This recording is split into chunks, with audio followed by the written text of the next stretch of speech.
Bom, pessoal, aqui revisando de forma bem breve, antes de olhar para o quadro, situações de equilíbrio.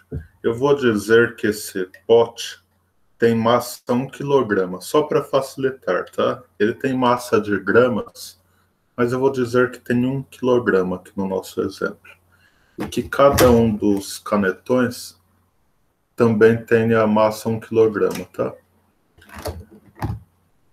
Seja a força F, que a minha mão aplica para cima, seja a força da mesa, chamada de normal, que também será para cima nesse caso, porque a mesa não está inclinada.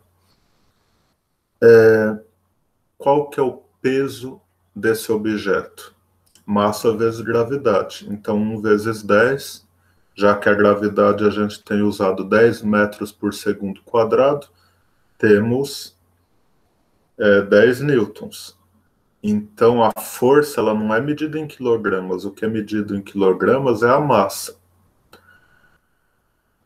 Peso do objeto, 10 newtons. Quanto que minha mão está fazendo para sustentar esses 10 newtons verticais para baixo? 10 newtons verticais para cima. Então, a minha força F, nesse caso, ela vale 10 newtons. Aí eu venho e coloco isso. Agora o pote é cheio. O pote cheio está com massa 20. Com massa 20, não, com massa 2 kg. E peso, 2 vezes 10, 20 newtons. Minha força passou a valer 20 newtons também, só que para cima. Aí eu venho e agora eu tenho 30 newtons de força-peso, massa 3 kg. Minha força para cima também vale 30 newtons.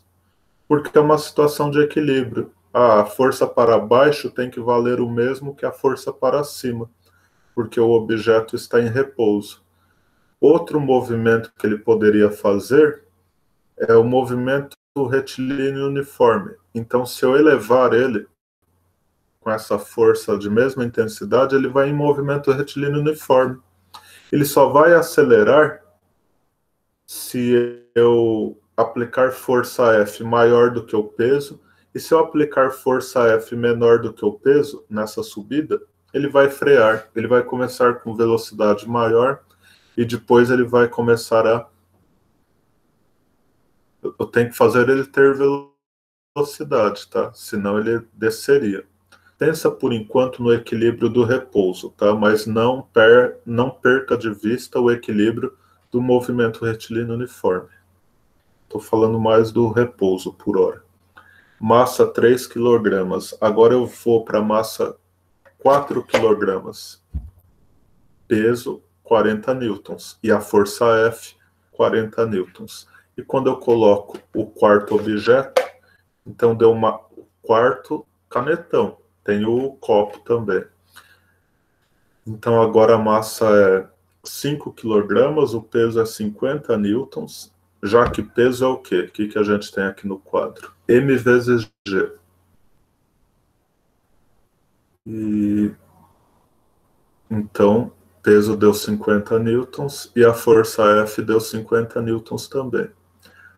Antes de falar da gravitação universal, a gente falou de empuxo.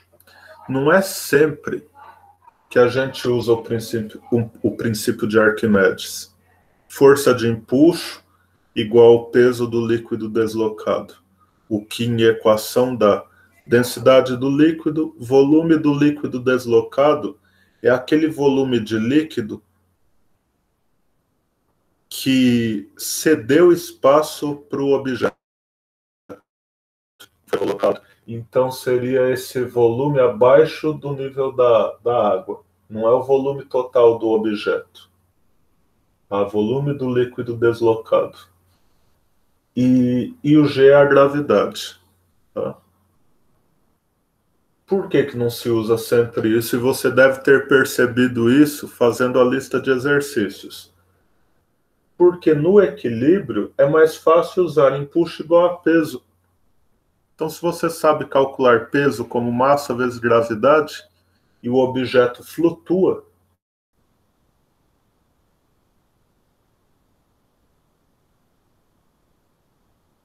o impulso é igual ao peso. Do que utilizar isso, onde obrigatoriamente aqui eu tenho que passar para as unidades do sistema internacional. Então, se eu quiser o impulso em newtons, eu vou ter a densidade em quilogramas por metro cúbico, o volume do líquido deslocado, eu terei ele em metros cúbicos, e a gravidade, metros por segundo quadrado.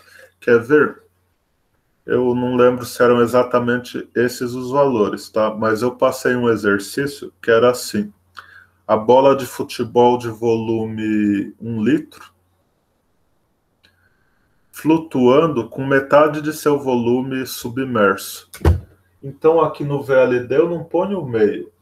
Eu coloco meio vezes 10 a menos 3, porque tem que ser em metro cúbico, não em litro. Então, só o VLD aqui é meio 10 a menos 3. A gravidade é para usar o 10. E a densidade do líquido para a água, ela é 1000 quilogramas por metro cúbico. Claro que, nesse caso, se a pessoa cometesse os mesmos erros simultaneamente, não ia dar erro na conta final. Porque 10 elevado ao cubo vezes 10 elevado a menos 3 dá 1. Ó, multiplicação desses dois números em azul vezes 10 vai dar 5. Então, o peso da bola é 5 newtons e o impulso aplicado também é 5 newtons. Faz sentido para uma bola de futebol? Faz. A massa dela é um pouquinho inferior a meio quilograma. Vezes 10 da gravidade, 5 newtons. Então, foi um exercício realista.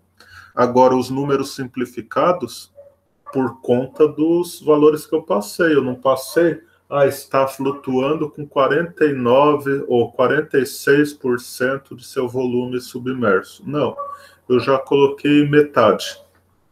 Só que um outro erro, além da conversão, é a pessoa colocar aqui o volume total. Não é o volume total. Tem como ser o volume total? Tem, se o objeto estiver inteiro dentro do líquido. Tá bom? E com relação à gravitação universal, lembrar que massa atrai massa.